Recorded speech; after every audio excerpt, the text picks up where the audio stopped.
Unmute the microphone. Message to self. Don't say everything you think on the air. No, this is an internal message. You're on the air. That's my mind telling me that I'm on the air. Hi, this is UCY Television calling for Liam Jesha. Hey, let's start over. Let's turn off Skype. Let's stop reading other people's messages. All right, thanks. Hi, welcome to the Liam Scheff Show on UCY TV, where the TV stays in your mind. And Truth Frequency Radio, and maybe upcoming on people's internet radio in Ireland. People's internet radio in Ireland, if I can remember how to speak over there. I have an ongoing invitation from my lovely friend Sean McGuire, who's really I don't tell him, but I just adore him. I think he's great. Well, you could tell him, I guess, but don't tell him that it means anything, and we're not going steady just because I said it. Speaking of going steady, anyway, I have an ongoing offer for them to do the thing, but I'd have to do it live and put all this software in, and they hate Macs. They like PCs, which I don't understand. I mean, I'm not running Linux or anything like that. I don't really... Okay. We have a lot of ground to cover. I'm going to introduce myself, and then we're going to get to the show. Now I'm stuck in Ireland. This is the Liam Scheff Show on Truth Frequency Radio and UCY TV. Hi, I'm Liam Scheff, author of such books as The Parent Trap and How to Sell Your House in 5 Easy Steps. Also, official stories. Official stories exist to protect officials, and the truth about love. Yes, the truth about love is that we're not a very monogamous species, and why should we pretend to be? Please support independent journalism by buying these books on Kindle and in paperback. The Truth About Love will be in paperback this month. Is it August? This month, July. Yeah, at the end of the month. No, I mean it. It'll be in paperback. From 3 or 4 people have asked me it'll be in paperback, so you can buy it. You can read it and write tawdry reviews about it on your blogs. I got a lot to talk about. We have a lot to talk about. We all have a lot to talk about. I'm writing my new book. My new book is called The Oil Alarm, which is the banner on my webpage, which is liamscheff.com, which is the banner on the Facebook page, which is property of Mark Zuckerberg's missing foreskin or whatever. You know, I don't know how he comes up with his ideas, but there it is. There's Facebook, and here's the oil alarm. Anyway, the book's coming out, so I guess he owns everything that everybody posts there. I don't really know how the internet works. I'm just a novice. Everybody's a novice. I have some things there. I got a new video. I'd like you to see the video. It's just 3 minutes long. It won't hurt. It's quick, pithy, and clever. I said pithy. I don't have a lisp. I'm going to put it to the top. You should watch it. It's called Lehman 3 Marriage is Slavery. We're going to talk about that on this episode right now. Colin Farrell's going about. I like Colin Farrell as an actor. You know, I mean, I think he's a low-key actor, but I actually just think he's probably a person who happened to be an actor. Unlike, you know, a huge closeted narcissist who needed the attention of millions to support his fragile ego. Seems just to be a guy, an Irish guy who I think had sex with Britney Spears and reportedly has a big wang. But also 5'8", big wang. I don't know. Maybe it looks big from certain angles. Depends on where you're photographing it from. I always recommend putting it on macro zoom and just getting close. That's all I can say. I wouldn't know anything about that. Colin Farrell's going about supporting gay marriage. Support gay marriage. Why I don't understand why people are opposed to gay marriage. Well, I like Colin Farrell's heart's in the right place, certainly. But I'm not in favor of gay marriage. I'm not. Why? Well, number one, there's only so much. No, it's not that I don't mind that gay people have relationships. It's that I'm opposed to state mandated or state governed marriage. Think about it for a second. Marriage is a slavery system. Oh, I know you don't agree with that. I know, and I'm going to have to work you into that. I'm reading Facebook posts. Growing up in a church with a minister father made me realize the people who go to church often need it the most, or need something, says Carolyn on Facebook. I'm going to say something controversial that's going to upset people, and I'm going to start with this. Think about this. In life, it's always the people who have little to nothing in the way of a moral compass, self-control, self-awareness, personal insight, or the ability to manage their own behavior, aka drinking, whoring, drug use, violence, etc. Go to a revival church and find me somebody who says, no, I'm fine, everything's going really well. Go to a revival evangelical church in America or Europe or South America or anywhere, Asia, and find anybody who and say, "Are you here because things are going really, really well?" Well, find anybody who is entirely psychologically sound and is interested in having great insight into who they actually are, not who they're programmed to be, not in the breaks and limits and the indoctrination, not on the indoctrinated culture. Oh, there's a word that my friend Joni Abbott of Homegrown Health uses. She has a name for it. I'm not going to be able to get it. It's not indoctrination. It's something. There's a culture that we get into in which we're simply managed, and that's what she was saying to me. There are all of these cultures of management. You get it in the court system. If you can't work out your relationship yourself, and we'll talk about that as it goes one way or the other, you'll force your partner, your ex-partner, to fall on a sword, to vent your spleen and rage at them for not keeping up the agreement to support your fragile ego for the rest of your miserable life. So they have to now bleed because you're an infant. This is the American divorce system. Who goes to a revival church to get saved? Not people with great impulse control. Who promulgates religion the loudest? Not people with great psychological insight. I think we can put this issue to bed. Not yet, because the scientists do it too. Neil deGrasse Tyson, for example, he goes out there and he is clapped on the back by people who don't understand anything, like Jon Stewart. Claps on the, "Oh, I'm so glad you're supporting science." Science, for Neil deGrasse Tyson, is religion. The stuff he believes is demonstrably false, or at least you can argue that it's false pretty clearly and without using strange examples. For example, and I'll keep going back to this, but Big Bang Theory, which is the center of Neil deGrasse Tyson's theology, states that first there was nothing which exploded. This idea should make you scratch your head. First there was nothing. What does nothing mean? What do you mean exploded? Expanded? Can I ask a question? Yes, teacher. Who invented that theory? It's not really a theory. It's not testable. It hasn't been proven. It can't be tested, so it's not a theory. It's not an hypothesis. So what do we call something that's not a theory and not an hypothesis? Oh, it's a story. In other words, it's a myth. So who invented this myth? Well, if as I detail in chapter 9 of my book, Official Stories, it was invented by a Belgian priest in the 1920s. His name's Father Père Georges Lemaitre, and he was an abbé in the Roman Catholic Church. Seems to have an ongoing conflict of interest with pure, so-called rational, so-called logical, so-called peer-reviewed.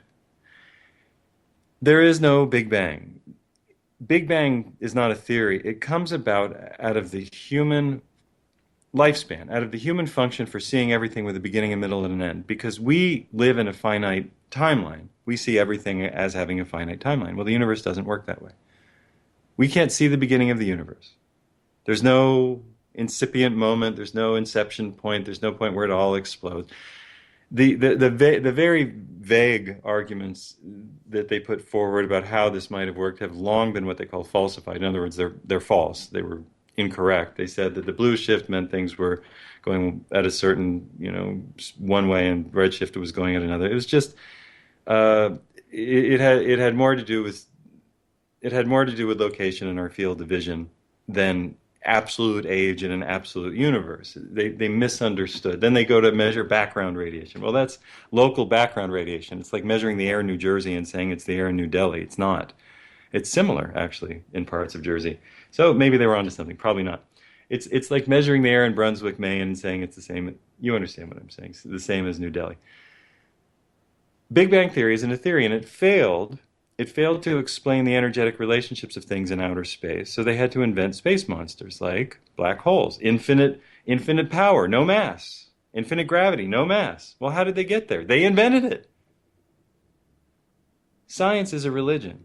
Plate tectonics. The Earth is expanding and shrinking at exactly the same rate as speed. Really? That's interesting. You mean the Earth is growing? No, it's not growing. It can't grow. It can't grow. It's not growing. But you just said it was growing. It's growing, but it's not growing. Okay, all right, check, please. How about HIV theory? People have sex, and then 50 years later maybe get a cold, and then they die 6 months later after they take AZT. Nobody really knows. Send money. We're still doing the research. Oh, unless you're black, in which case you definitely have it, and you're gay. I can tell you how it works. You won't like the answer. The tests don't work. They come up positive for everything. You give them to black people and gay people, and you say they're accurate for black people and gay people if they are reactive. If they're not reactive, you say they're false positives, and you keep testing them until they get a hit on a test that comes up positive for 100 things in the medical literature. Then you say, "Oh, I think that you might die in 50 years. Let's give you this drug." They die in 10 years on the drug. You clap them you clap their corpse on the back and say, "Oh, what a beautiful corpse you are, you poor, poor soul. We need more money for AIDS research." No, I'm not kidding. That's how it works. That's how it works. The vaccine thing is a religion. We're going to inject you with aluminum. We're going to inject you with squalene. Sounds, hey, you look squalene deficient. Look at your eyes. You need some squalene. Let me give you some squalene. What's squalene? Well, don't ask questions. Are you anti-science? People who need to quote the scripture of another, I don't care if it's John, Paul, George, and Ringo, or Matthew, Mark, Luke, and John, or the actual order that those things were written, 40 to 70 years after the death of the person for whom there is nothing in the historical record, whose name was Yeshua Van Yeshua, or Ben Yeshua, who again doesn't exist in Roman records, who doesn't exist as a person doing magic at any particular time, for whom the growing Catholic, that is the combined church, the combined people worshiping this superhero myth of the ancient world, let's just call it that. It's a superhero myth of the ancient world, like we have Batman, Spider-Man, Iron Man, Ant-Man, unfortunately, the Avengers. Go down the list. Ghost Rider. I guess Jesus is sort of like a Ghost Rider. He's much closer to Ghost Rider than Iron Man. Or, of course, Iron Man dies and comes back to life, and so does Superman. So I guess they're all the same superhero, aren't they? Dying and rising gods, dying and rising gods. Why? Because that's what we want to see. Because we die a little bit when we get our heart broken. We die a little bit when we lose something that we care about. We die a little bit when we struggle and fail at something, and we need a myth that shows that in absolute, pure, metaphorical terms. So we need to see something die and come back. That's what the dying and rising God myth is for. It's for our fragile egos. It's for the human species to get back up. Master Bruce, why do we get knocked down? To learn to get back up. The Jesus myth is the ancient superhero myth of the ancient world, which was told in Bacchus and Dionysus and a dozen others. And sorry, but there are 18 crucified saviors before Jesus. You can look those up, have fun. And again, it's not in terms of proof as an historical figure, 99% of the evidence is that it wasn't, and 1% is forgery. So I guess you know where you stand. The story is there at a particular place in time. It wedded itself to the crumbling Roman Empire. They ground themselves down from a tolerant polytheism to an intolerant monotheism. They taxed people exorbitantly. Diocletian, an emperor of the late Roman Empire, bound formerly free citizens to their land and forced them to pay, again, exorbitant taxes, incredibly high taxes, thus beginning the feudal system in Europe somewhere in the 300s or 400s in Rome and Italy and the latifundia, the farmland. This is history. Guy walking on lake, not history. Can't find it in history. Only in superhero tales, collected Marvel comics of the ancient world. By the way, there are 3 sequels to the ancient Hebrew superhero tales of, who were the guys? Who were the guys? I can't remember their names right now. Elijah and Elisha, who happen to follow each other as sequels, and they're the same dude. They do the same tricks. It's like, have you ever seen 2 sequels that were so Taken and Taken 2? You know, like, you've taken my daughter. Oh, whoops, you've taken my wife, and I'm going to go get her with you and my daughter because it's a sequel. Oh, whoops, you took somebody else, and it's Taken 3. We're going to come get you. Oh, you took me. And my daughter's going to come get me. So Elisha and Elijah in the ancient world are the exact same story. And we're supposed to look at them as being true, where they both ascend to heaven. It's the Jesus story. It's just prefiguring it. And they got a couple of those. And then they put the Jesus story forward a little bit later to say, to tell a different tale in a different era. Those stories come from the 800s. The Jesus story comes from the 100s. In the transition from the Roman Republic to the Roman Empire under the early Caesars. So there's a different ethos going on, and they have to have some different messages in the story. Well, the story is crazy. I mean, there are four very, very different versions of the Jesus story, written 40 to 70 years after the historical record doesn't feature the guy at all. So that's a hell of a game of telephone. Here's a reason enough not to believe religion, any religion. I'm not saying don't be spiritual. I'm not saying that the universe isn't alive and kicking. I'm not saying that we're not all infused with the Atman, the soul of the universe. We are. I'm saying you can plug into the God self anywhere you are. You can plug into the spirit of the universe anywhere you are, and you don't have to go into a church. You can stand in a field. You can go to the Walmart, and believe it or not, the spirit of the universe is there going, what the fuck is this place? That's what she is saying. Thank you. 40 to 70 years after the guy didn't exist. Now let me ask you a question. What were you doing 50 what were you doing 50 years ago on a Wednesday? Go ahead. Oh, you have no, can't remember. You weren't alive? Yeah. What were you doing 2,000 years ago on a Wednesday? What were you doing 40 years ago on a Wednesday? Oh, what was your father doing 40 years ago on a Wednesday? You don't know? Yeah, yeah. Are there any records? Well, there's some sparse records that, he was renting a house. Can you tell me anything more about, not your father, but let's say somebody who lived in your not in your neighborhood, but just somewhere in the United States. It is your country after all. So just tell me that story exactly. Now tell me what that guy that you never met was thinking when he went into a garden, and write it down and tell me it's a fact. People make shit up. Human beings make up stories. That story is made up. Now why does the right liberty-loving wing, the libertarian wing, the liberty-defending anti-vax, relatively anti-intrusive government, why did they have such a mother, father, aunt, and uncle blind spot for the machinations or machinations if you're an Autobot? Why do they have such a blind spot for a history so riddled, so bloody riddled with absolute fraud that it reeks to high heaven, wherever you think that is? Why do they have such a blind spot? And why do they let that blind spot then inure them against critical thinking about how they form their relationships? Let me say that in English.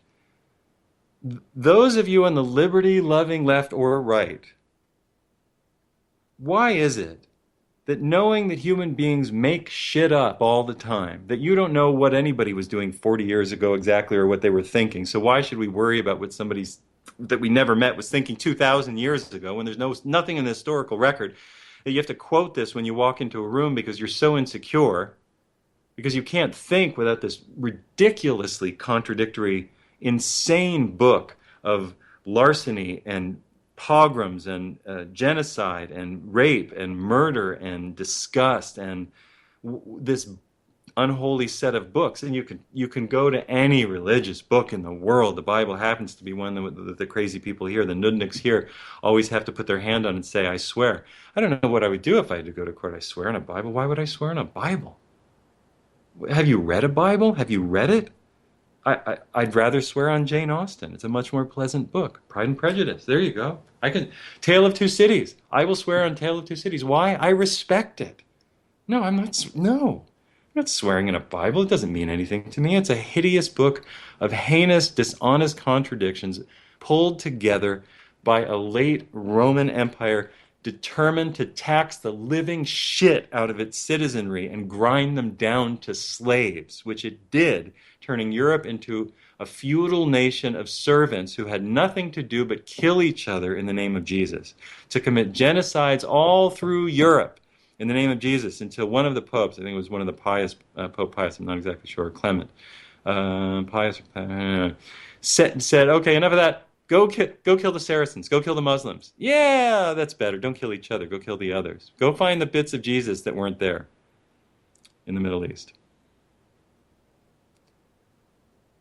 Why does the liberty-loving right have such a blind spot for history when it comes to this incredible pile of stinking, steaming bullshit? It just bugs me a little bit. Anyway, let's talk about marriage. Marriage is something that everybody looks forward to. You come through high school, you live at your parents' house. Yeah, I'm going to leave that one behind. I said enough. You you come through high school, you're living at your parents' house. Your parents, you try to love them, but God help them, they're just such assholes sometimes, and there's nothing you can do about it. No matter how much you roll your eyes, they just won't listen. And you can't wait to, oh, they work, oh, whatever. And they're so uptight about curfews. God, what do you think is going to happen? You're out with your friends. It's the worst thing that could happen. So you're drinking. Give me a break. They drunk.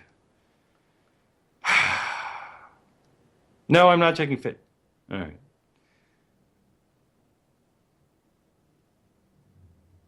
No, this is just a long pause while I think. Insert your own music. You can do it. And then you find the guy or girl or guys or girls. If you, I mean, let's be honest. How many times do we fall in love in high school? 15 an hour? If you're a boy. Girls a little less, like twice a year. And and some girls fall in love as much as some boys. There's so many myths about men and women, about males and females, that women are one way and males are another. We're very similar, and we approach it differently, and we're afraid to admit the similarities. Men are very sensitive, and women are very horny, uh, and and men never admit the sensitivity, and women just run away from the horniness, and they get they get the vapors and they faint. Oh, I'm gonna oh dear me. I like women who let it out. Uh, so we're waiting to get out of our parents' house in high school, and we meet and we go out and we find the one or two people that we have a really good time with. And of course, I'll speak for myself. There's the one girl who really is your best friend you talk with, and you could go all the way with her. And you're just afraid to because she's cute, but you don't really. I mean, she's your best friend, and you don't. I don't know. It would be weird. And besides, the girl who hates you a little bit. Oh my God. Or do you want to have sex with her? You want to have sex with her like you want to be Batman and be able to fly. You can't believe how and have sex. You've not had sex. You don't know what you want to do. You just know that you want to sit there and be stupid in front of her. Hi, yeah, yeah, that was cool. I saw that. Okay, you have to go. All right. Okay. Okay. Bye. Following her around like a puppy dog. Just waiting till she just looks at you once. Oh wow, she looked at me. I brushed her in the hallway. I think my arm touched her boob. You can tell your friends. Definitely want to work on her. And one day she just seems bored and talks to you. And, she's almost a human being under the narcissistic veneer. And, she's been spoiled by her good looks. So she hates and mistrusts everybody at a very young age. So it's not her fault. Anyway, you can't wait. And then you go to the dance and maybe somebody drinks something and she just pulls you aside and makes out with you. You've never really said much. You don't know who she is and you just think this is how cool girls do it. So you just go along with it. She never says another word about it. The next day she's kissing her regular boyfriend in the hallway. You don't say a word. You walk by. Your face is ashen.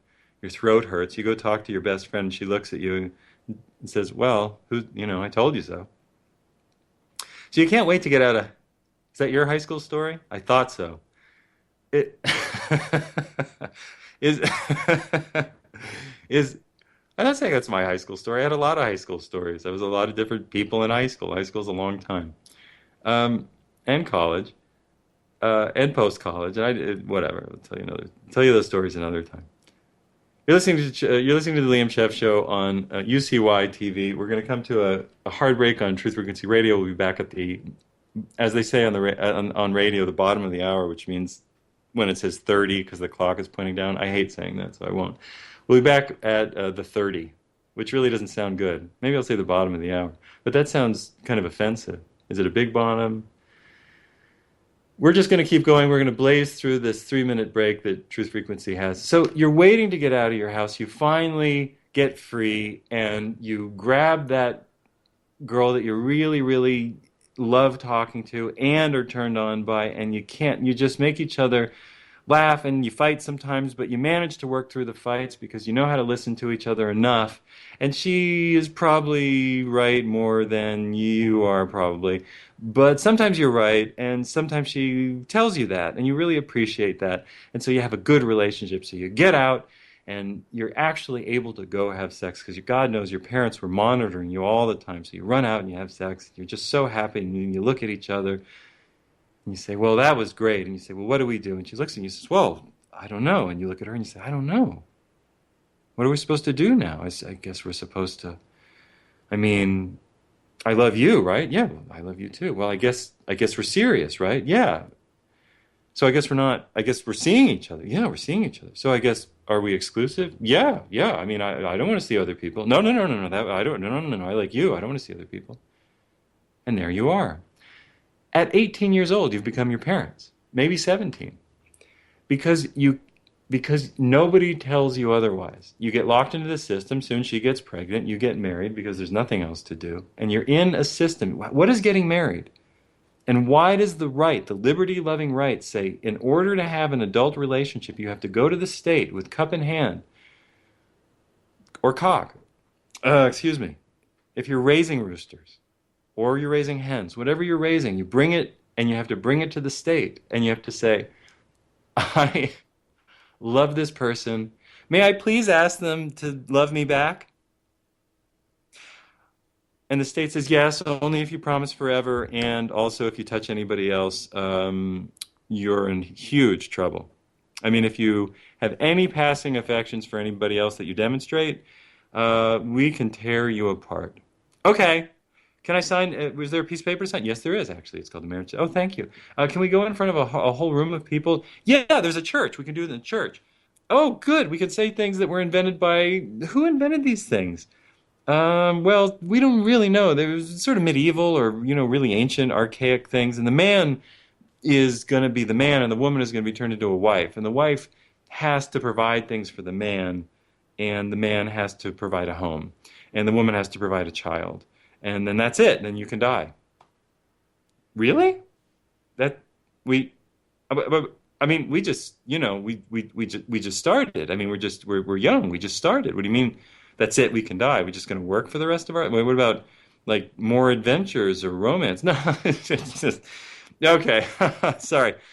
You can go to the self-help section and see why the romance has died a little bit in the relationship. It'll come back once in a while. Once in a while. But okay, that's good. But what if in the course of events? What if in the course of events?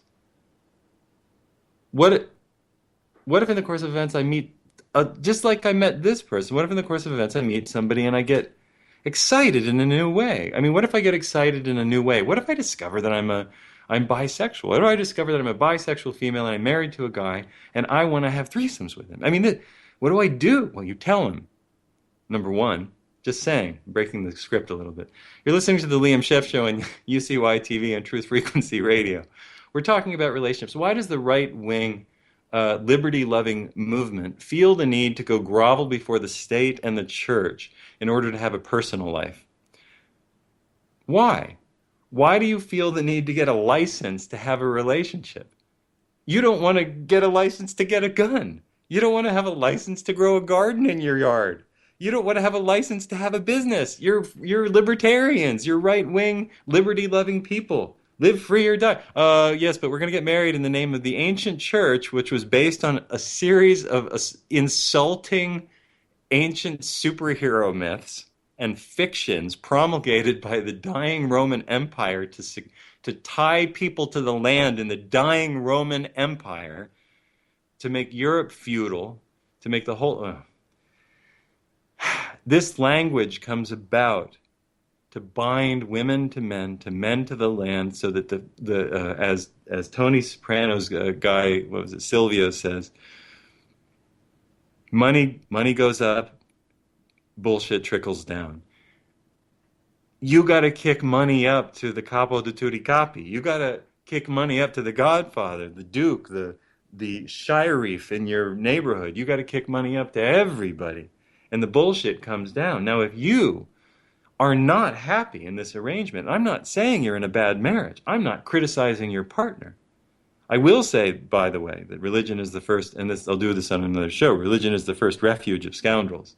So if you find somebody who's a late convert to religion after living a rather abysmal life, they're scoundrels, and they've chosen religion to paper over their bullshit and their wounds. And you take away the dressing of that religion, and right underneath is the same person, unable to control their impulses, unable to manage their life, unable to communicate at an adult level. I guarantee it's just right there. I'm not talking about people who are born into something and sort of shrug their shoulders and try to be good people. I'm talking about the evangelists out there. Hey, Pat Robertson. Hey, Jim Baker. Hey, everybody else who's ever invoked Jesus after, Senator so-and-so was found with a bevy of 17-year-old Russian prostitutes who swim in a swimming pool nude, and then he swims between their legs. Gee, I have found Jesus, and I'm, and I'm so sorry. I wouldn't be sorry. Sounds pretty decent to me, if you're, well, don't take me wrong. I mean, there's nothing. All right, hang me up on that statement. I'm just thinking about adult naked women in a swimming pool. Sorry, my imagination got taken away with me. I'm right there with you, Senator. So he finds Jesus and he's forgiven. I'd love to go swimming with bow-legged women and swim between their legs. Sorry, that's what was coming to mind. It's an old ditty. Actually, it was from MASH. You remember the TV show MASH?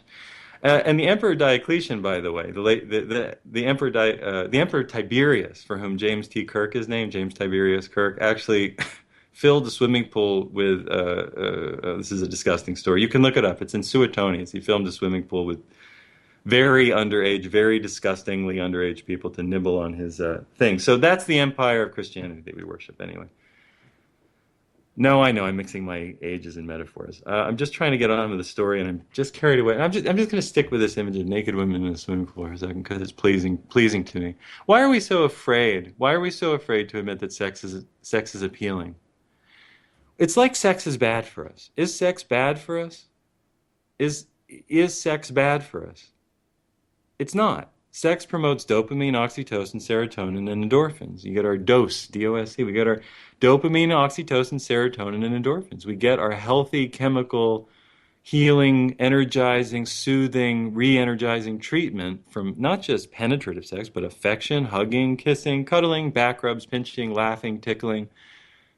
Why do you think animals are always rolling all over each other?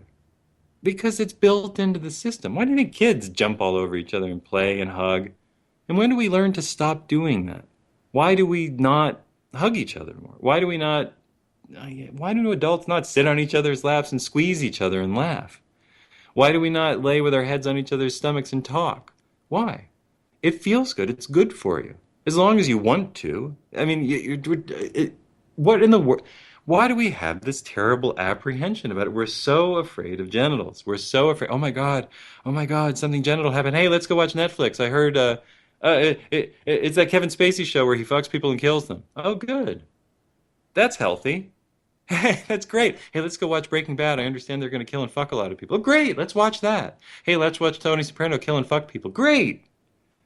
But it's so wrong to think about adults cuddling or hugging or canoodling in public or being affectionate. Now let's talk about this marriage arrangement. So I'm right back there. Fill the swimming pool with naked women. Swim between their legs. I don't care. Have at it. I hope it's good for the women too. While you're between their legs, give them a break, guys. You know what they want. Just do it. Don't be a put. Anyway, remember, you are what you eat, and that's a good thing. This show has gotten very rated X. Subtly, not that subtly.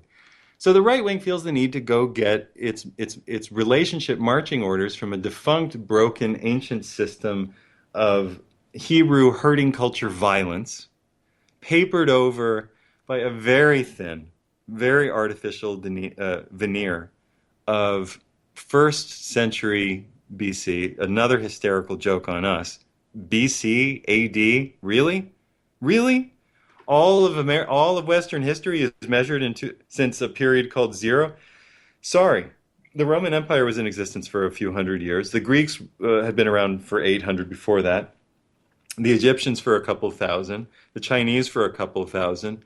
The Babylonian and Assyrians for 1500, a couple thousand.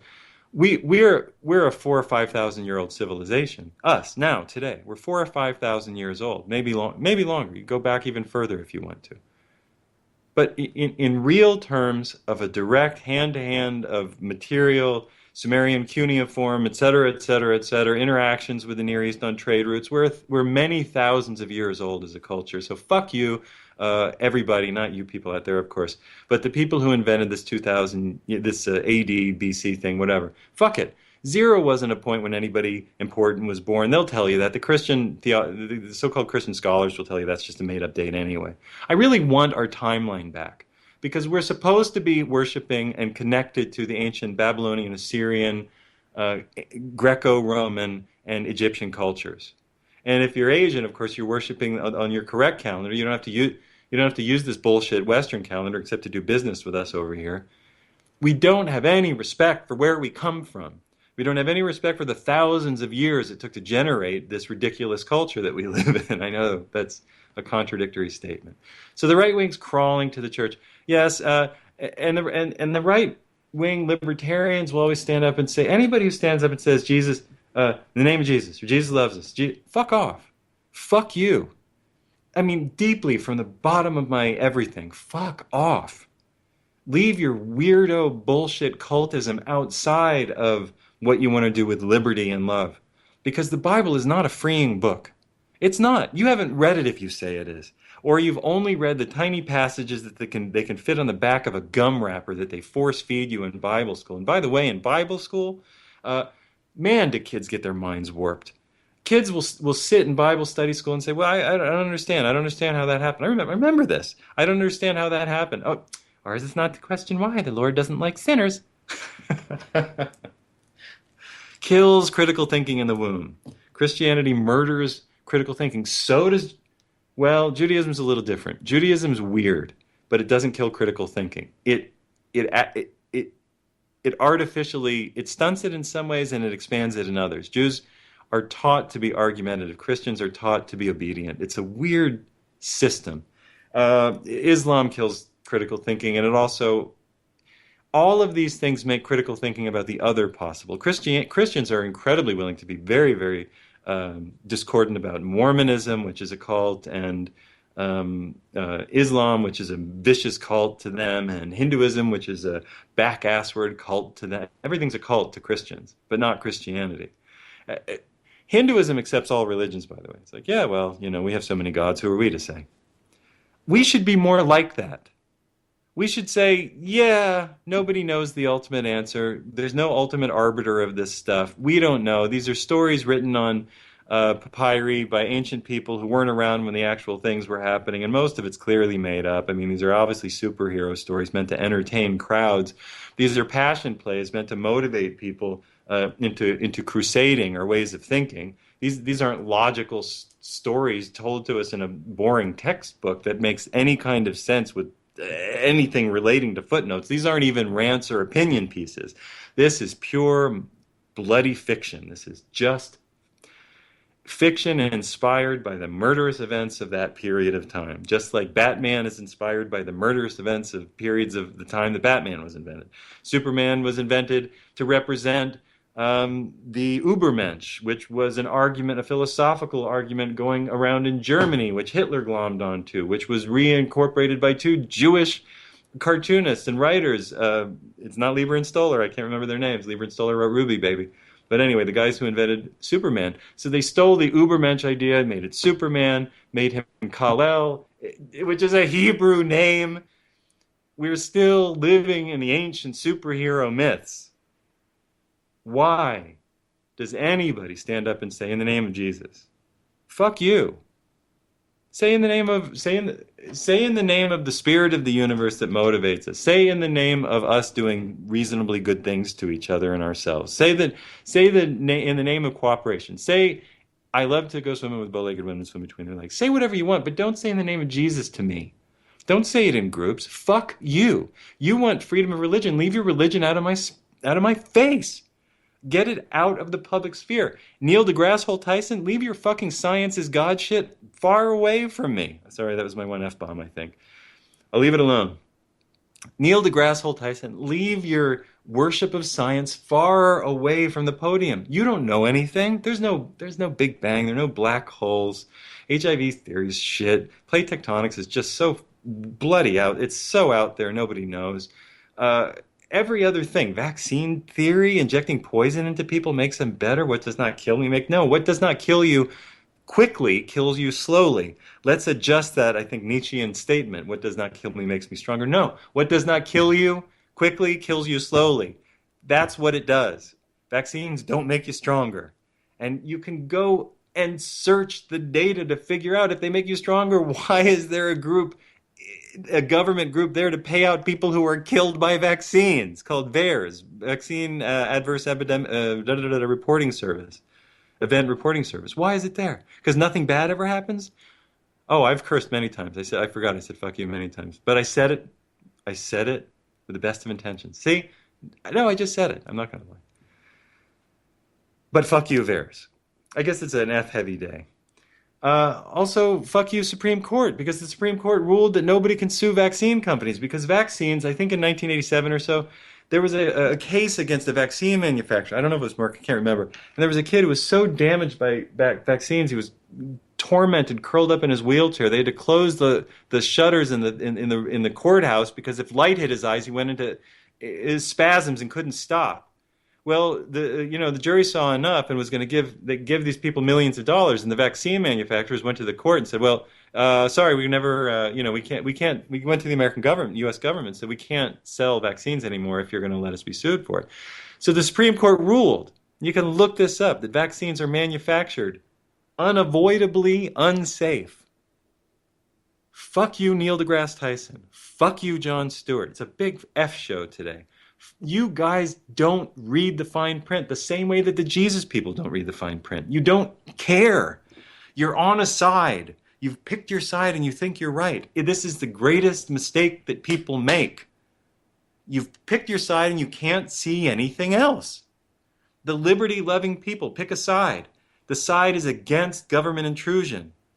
And they align along this religious line. This religious line is government intrusion.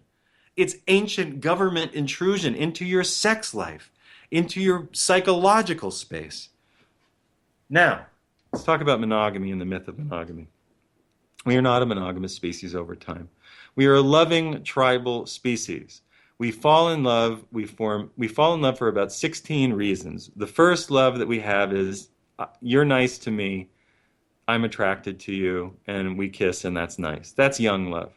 The second love is, you're nice to me, I'm nice to you, relatively. We're relatively nice to each other. We make each other laugh, and we kiss, and maybe we actually eventually have sex. That's teenage love. Then there's 20-something-year-old love is, we go out, and there's so many kinds at this point. We have things in common. We're best friends. These are very different things. We have things in common, or we're best friends, or we make things happen together and really good at getting things done together, or we're really great lovers and we just turn each other on, and boy, we love sucking on each other's private parts. There are different varieties of marriage. In fact, there are about 5. There's the acquaintanceship, which is the sort of Hindu arranged marriage, Asian arranged marriage, where you really don't know each other and you have to get to know each other. There's friendship. Friendship tolerates a lot. You're not best friends. You don't have everything in common. You just tolerate a lot. There's mild attraction. There's mild everything. It's not an intense relationship. There's best friends. Best friends do not have to be attracted to each other, and most of the time they're not. They're attracted to each other's spirits and souls. They might find each other appealing, but something in the equation doesn't translate into genital stuff. They're business partners. Business partners do business together. They get things done in the world. There are lovers, passionate lovers. Lovers do not have to be friends at all. I don't know how to break it to you, but the most passionate relationships in the world do not have to be. It's wonderful when they are, and if you find a relationship in which you are friends and lovers, dear Lord, invest in it, because it's a gift from Jesus. Sorry. It's a gift from the spirit of the universe. It's a gift from Brahma and Krishna and Vishnu. It's a gift from the goddess that creates all. It's a gift from the unknowable, ineffable. That's an actual word, ineffable. It doesn't mean it's not short for unfuckable. It's a gift from the spirit of the universe. It's an energetic gift that says, you are now on a path with this person with whom you have so much in common, so much sensual, sexual, and mental energy that you're going to go forward on this path. So you go forward on the path. Lo and behold, you find that the tighter you grip, the more you choke blood out of the relationship. The less you allow each other to be the people you were when you met, the more you end up resenting each other. The tighter the leash that you feel on each other. Sometimes you just want to go out. You don't. Maybe you do want to have sex with other people. Maybe you never want to have sex with anybody else. Maybe you want to hug and kiss. Maybe you're a girl and occasionally you want to kiss one of your girlfriends. Oh, really? It never happens? It happens all the time. I'd say half of the women on earth are bisexual. I'd say 10 or 15% of the men are, and maybe a few more if you gave them a chance. To some degree. Not the full degree, to some degree. Or bi-affectionate, or whatever you want to call it. Everybody's bi-affectionate. Everybody loves affection. Everybody does. You know, Hindu men, Indian men, they're allowed to hang all over each other, hug each other, hold hands, that kind of thing. They're prohibited from touching women, so they just hug each other. Nobody calls anybody a fag. They're not. Or who cares if they are? And what's a fag? A bundle of sticks that they used to burn homosexuals on. Back to the story. And nothing against fags and all that kind of stuff. If I liked men, I'd be one. That way. Pause. There are a variety of kinds of relationships.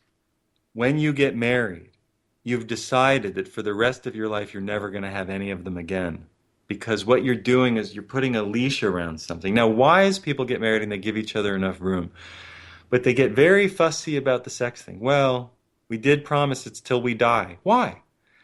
What if instead of going to the ancient defunct church and state, what if instead of going to the ancient defunct church and state, we went to each other, not the church and state, right wing, liberty-loving a-holes, liberty-loving left-holes?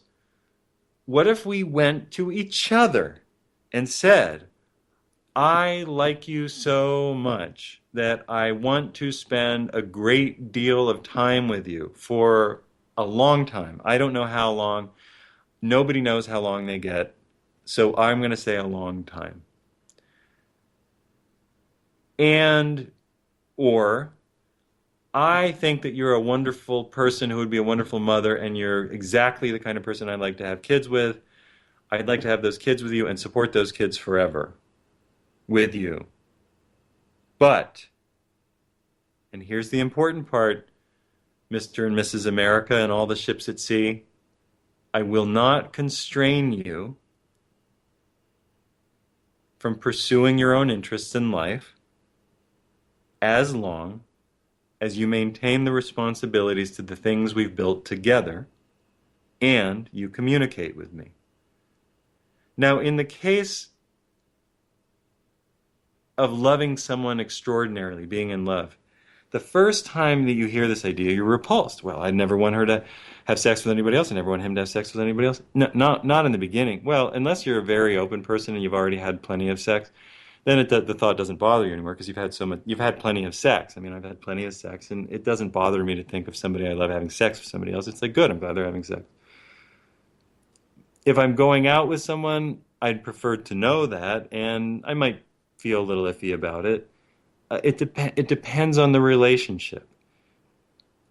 What if we said, I will not own you, but we will maintain our responsibilities. And if you meet another person that you like over time, right now we're madly in love, but if in a few years, 5 years, 10 years, 20 years, you meet somebody and you're just called to bring them into your life, please make sure they're a good person, an ethical person, that you communicate with me, that we act as friends to each other. I will be supportive of you.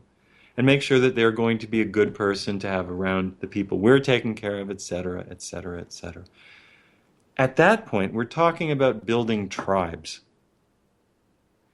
We do this anyway, by the way, if this sounds outrageous to you. We just make people kill themselves to do it. We make people suicide their bank accounts, their souls, their hearts, their psyche. We call that divorce.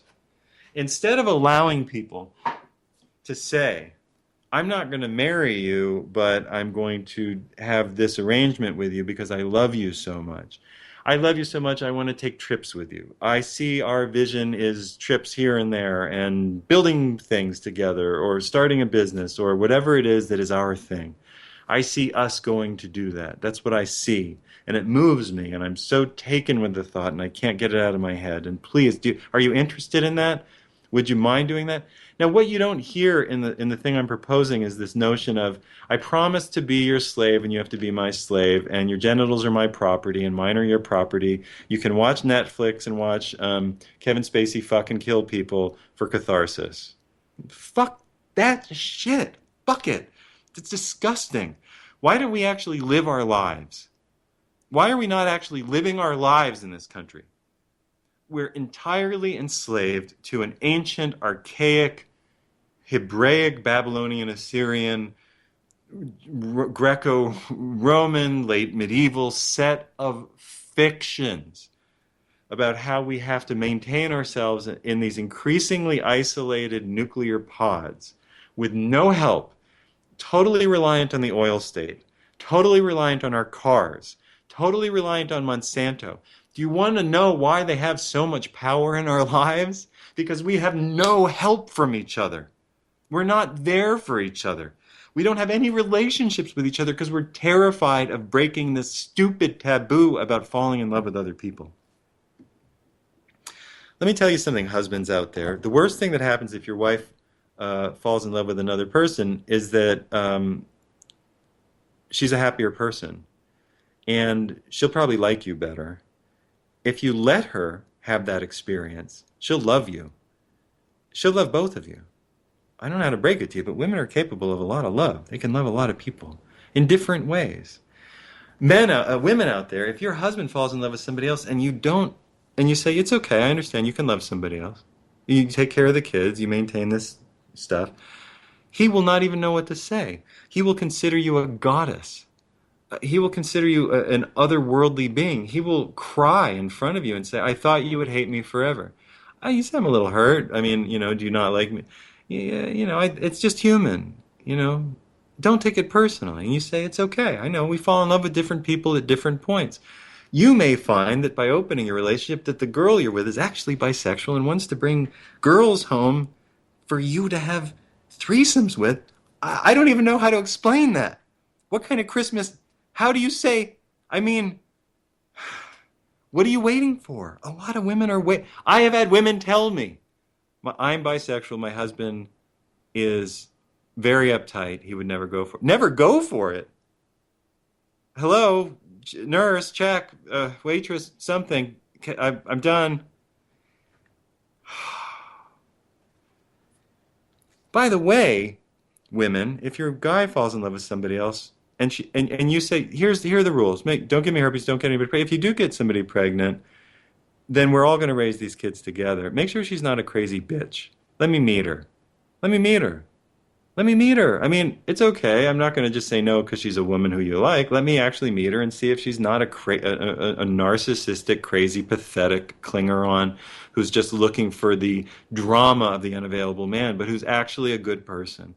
If we got out of this whole thing of the prohibition against people loving different people over a lifetime, we might find that our family structures became so strong that the government could not penetrate us, could not penetrate our psyche, could not penetrate our food growing systems, could not penetrate our will to do what we wanted to do on our own, healthily, with love, with abandon, with success.